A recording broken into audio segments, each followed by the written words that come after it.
प्यारे बच्चों, आज हम आपके लिए जो है प्रकाश वाले अध्याय से प्रकाशिक यंत्र जिसमें सूक्ष्मदर्शी और दूरदर्शी आते हैं, उसमें हम सूक्ष्मदर्शी के बारे में आज आपको समझा रहे हैं। तो देखिए, सूक्ष्मदर्शी जो है सभी लोग जानते हैं कि एक ऐसा यंत्र होता है जो सूक्ष्म यानी छोटी वस्तुओं को देखने के काम आता है। तो देखिए, सूक्ष्मदर्शी को समझने से पहले हमको एक परिभाषा समझनी होगी, दर्शन कोण, इसे अंग्रेजी में कहते हैं विजुअल एंगल।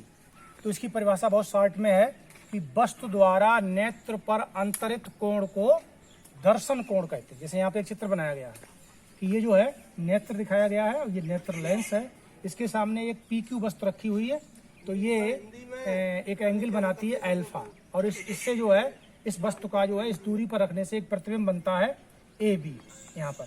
और जब इस वस्तु को इसके पास ले आते हैं, नेत्र के पास P1 और Q1 स्थिति में, तब ये जो है कोण बड़ा हो जाता है और प्रतिबिंब भी बड़ा हो जाता है। तो दर्शन कोण जो बड़ा होगा उतना ही वस्तु बड़ी दिखाई देगी। तो सूक्ष्मदर्शी और दूरदर्शी काम क्या है कि वस्तु द्वारा आंख पर बने दर्शन कोण को बड़ा कर देना, जिससे वस्तु बड़ी दिखाई देने लगती है। अब इसमें हम सूक्ष्मदर्शी दो प्रकार के होते हैं, एक सरल सूक्ष्मदर्शी और दूसरा संयुक्त सूक्ष्मदर्शी। तो आज हम आपको सरल सूक्ष्मदर्शी समझा रहे हैं, सिंपल माइक्रोस्कोप अंग्रेजी में कहते हैं। सरल सूक्ष्मदर्शी जो होता है वो क्या होता है कि एक प्लास्टिक का या लकड़ी का एक हैंडल होता है, फ्रेम होता है, उसमें एक उत्तल लेंस, कॉन्वेक्स लेंस जो होता है वो उसमें जड़ा रहता है। तो देखिए, सरल सूक्ष्मदर्शी एक ऐसा प्रकाशिक यंत्र है जिसकी सहायता से सूक्ष्म वस्तुओं का आभासी एवं बड़ा, आभासी होगा तो सीधा होगा, और बड़ा प्रतिबिंब स्पष्ट दृष्टि की न्यूनतम दूरी पर बनता है तथा वस्तुएं बड़े प्रतिबिंबों के रूप में स्पष्ट दिखाई देती हैं। ये फ्रेम में जड़ा एक उत्तल लेंस होता है। तो ये तो हो गई इसके बारे में सामान्य जानकारी। अब ये किस सिद्धांत पे कार्य करता है? हम लोग लेंस वाले पाठ में इस चीज को पढ़ चुके हैं कि जब उत्तल लेंस के सामने उसकी फोकस दूरी से कम दूरी पर कोई वस्तु, यानी फोकस से पहले, फोकस और इसके प्रकाशिक केंद्र के बीच में जब कोई वस्तु रखी जाती है, तो फोकस से कम दूरी पर कोई वस्तु रखी जाती है तो उसका आभासी सीधा और वस्तु से बड़ा प्रतिबिंब बनता है। तो ये इसका सिद्धांत हो गया जो यहाँ पे दिखाया गया है। एक किरण आरेख बनाया गया है, रे डायग्राम।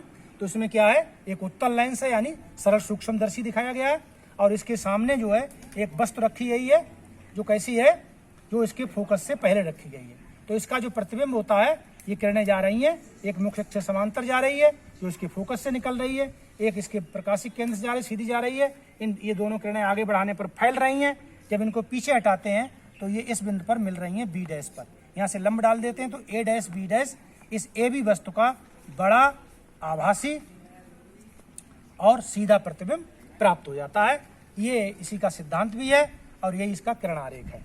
इसमें जो है आंख यहाँ पर दिखाई गई है और वस्तु AB स्पष्ट दृष्टि की न्यूनतम दूरी पर रखी हुई है। ये भी आगे परिभाषा में आएगा। अब आती है मुख्य टॉपिक, क्या है, आवर्धन क्षमता, मैग्नीफाइंग पावर, सूक्ष्मदर्शी की आवर्धन क्षमता, सरल सूक्ष्मदर्शी। तो सूक्ष्मदर्शी से बने प्रतिबिंब द्वारा आंख पर बने दर्शन कोण बीटा तथा वस्तु को स्पष्ट दृष्टि की न्यूनतम दूरी पर D पर रखने पर वस्तु द्वारा आंख पर बने दर्शन कोण अल्फा के अनुपात को सूक्ष्मदर्शी की आवर्धन क्षमता कहते हैं। तो जब इस सूत्र का, इस परिभाषा का हम प्रयोग डिटेल में संयुक्त सूक्ष्मदर्शी वाले उसमें करेंगे, लेकिन अभी यहाँ पर इतना ही हम उसको परिभाषा को लिखे दे रहे हैं।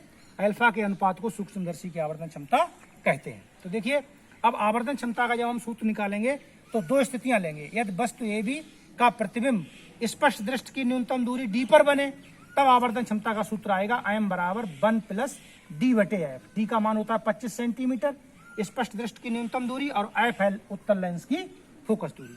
दूसरी स्थिति है श्रांत नेत्र के लिए, रिलैक्स आई के लिए। जब कोई आंख पर तनाव नहीं डालेंगे तब उस स्थिति में वस्तु AB का जो प्रतिबिंब है वो अनंत पर बनता है।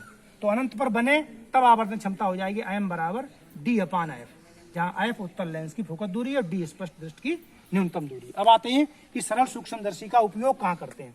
तो इसका उपयोग घड़ी साज जो होते हैं, घड़ी बनाने वाले, वो घड़ी के छोटे छोटे पुर्जों को देखने के लिए इसको आंख में लगा लेते हैं और घड़ी के पुर्जों को देख करके घड़ी के पुर्जे सही करते रहते हैं। तो आपने देखा होगा, तो इसमें इसका उपयोग किया जाता है। प्रयोगशाला में वर्नियर कैलिपर्स और स्क्रू गेज के जो चिन्ह होते हैं बहुत महीन होते हैं, जो आंख से दिखाई नहीं, स्पष्ट नहीं देते हैं, तो उनको भी हम सरल सूक्ष्मदर्शी की सहायता से उनको देख करके और उनको पढ़ने के काम में लाते हैं। तो ये सरल सूक्ष्मदर्शी का उपयोग हो गया।